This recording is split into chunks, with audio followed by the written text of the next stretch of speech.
மணப்பெண்ணின் பிரத்யேகமான திருமணம் விவாஹா தி சென்னை சில்க்ஸ். பிரதமரை தாக்க முயன்ற காங்கிரஸ் பெண் எம்பிகள் என்ற ஒரு பரபரப்பு எழுந்திருக்கக்கூடிய நிலையில் மத்திய அமைச்சர் அதற்கான வீடியோக்களை வெளியிட்டிருக்கிறார். அதை காட்சிகளாக பார்க்கிறோம். இது குறித்து பேசுவதற்காக செய்தியாளர் ராஜேஷ் இணைந்திருக்கிறார். அவரிடம் பேசலாம். ராஜேஷ், நீங்க தொடர்ந்து பேசலாம். ஷாம், வணக்கம். காங்கிரஸ் எம்பி சுதா அவர்கள் கொடுத்த அந்த விளக்கத்தையும் நாம் பார்த்தோம்.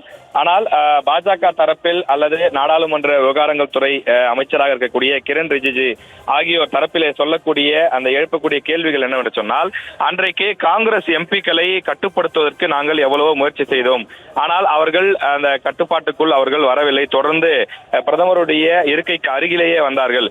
ஒருவேளை நாங்களும் எங்களுடைய பெண் எம்பிக்களை அல்லது பாஜகவினுடைய மற்ற எம்பிக்களை பதிலுக்கு சண்டை போடுவதற்கு அனுமதித்திருந்தால் அந்த இடம் எப்படி மாறி இருக்கும்? ஒருவருக்கு ஒருவர் மாறி மாறி கோஷம் எழுப்பியிருந்தால், ஒருவருக்கு ஒருவர் வார்த்தை மோதல் ஈடுபட்டிருந்தால் அந்த இடம் எப்படி மாறி இருக்கும் என்பதை சிந்தித்து பாருங்கள் என்று தெரிவித்திருக்கிறார்கள். மத்திய அமைச்சர்களுடைய வேண்டுகோளை மறுத்து அந்த பெண் எம்பிக்கள் போராட்டம் நடத்தக்கூடிய அந்த காட்சிகள் தற்போது வீடியோவாக வெளியிடப்பட்டிருக்கிறது.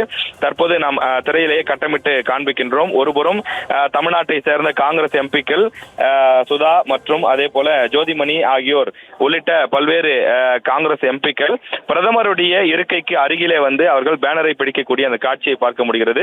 மற்றொரு புறம் பாஜகவினுடைய எம்பிக்கள் மற்றும் மத்திய அமைச்சர்கள் வந்து இந்த இடத்தில் போராட்டம் நடத்துவது தவறு, உங்களுடைய இருக்கைக்கு அருகிலே சென்று நீங்கள் போராட்டத்தை நடத்தலாம், பிரதமருடைய இருக்கைக்கு அருகிலே அனுமதி இல்லாமல் வரக்கூடாது, அவ்வாறு வருவது தவறான விஷயம் என்று அவர்கள் எடுத்து சொல்ல முயற்சி செய்கிறார்கள்.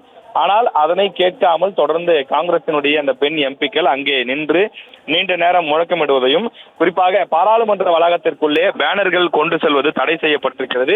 இந்த சூழ்நிலையில பேனர்களையும் அவர்கள் கொண்டு வந்து காட்ட முயற்சி செய்தது என்பது தற்போது ஒரு சட்ட அந்த பாராளுமன்றத்தினுடைய விதிமீறலாக மாறி இருக்கின்றது.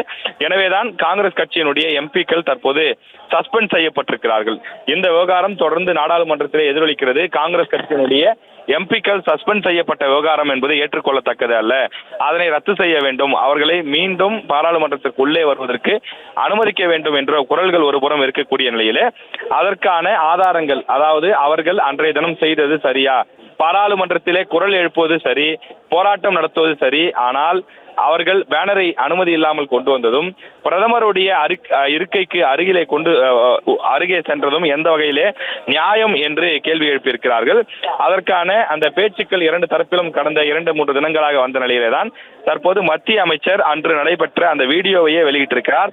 முன்பு வெளியாகி இருந்த வீடியோவில் அந்த காட்சிகள் அவ்வளவு தெளிவாக தெரியவில்லை என்றாலும் தற்போது வெளியாகி இருக்கக்கூடிய இந்த வீடியோவிலே காட்சிகள் தெளிவாக வெளியாகி இருக்கிறது. மத்திய அமைச்சர் கையெடுத்து கும்பிட்டு இந்த இடத்தை விட்டு சென்று விடுங்கள், இந்த இடத்திலே நிற்பது என்பது தவறு, நீங்கள் பிரச்சனையை பெரிதாக்க வேண்டாம், எதுவாக இருந்தாலும் நாம் பேசுகலாம், விவாதித்துக் கொள்ளலாம் என்று அவர் சொல்கிறார். ஆனால் அதனை ஏற்க மறுத்து தொடர்ந்து காங்கிரஸ் எம்பிக்கள் அந்த பேனரை பிடித்துக் கொண்டு நிற்கக்கூடிய அந்த காட்சியை நாம் பார்க்கின்றோம். தொடர்ந்து சம்பவ தினத்தன்று மக்களவையிலே என்ன நடந்தது என்பதை ஏற்கனவே பத்திரிகையாளர் சந்திப்பிலும் தொடர்ந்து நாடாளுமன்றத்திலும் கிரண் ரிஜிஜு பேசியிருந்தாலும் கூட தற்போது வெளியிட்டிருக்கக்கூடிய இந்த வீடியோ என்பது ஒரு முக்கிய ஆதாரமாக, ஒரு முக்கிய பேசுபொருளாகவும் மாறி இருக்கின்றது.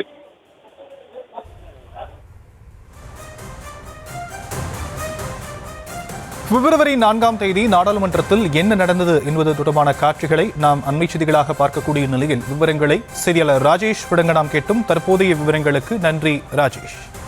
மணப்பெண்ணின் பிரத்யேகமான திருமணம் விவாஹா தி சென்னை சில்க்ஸ்.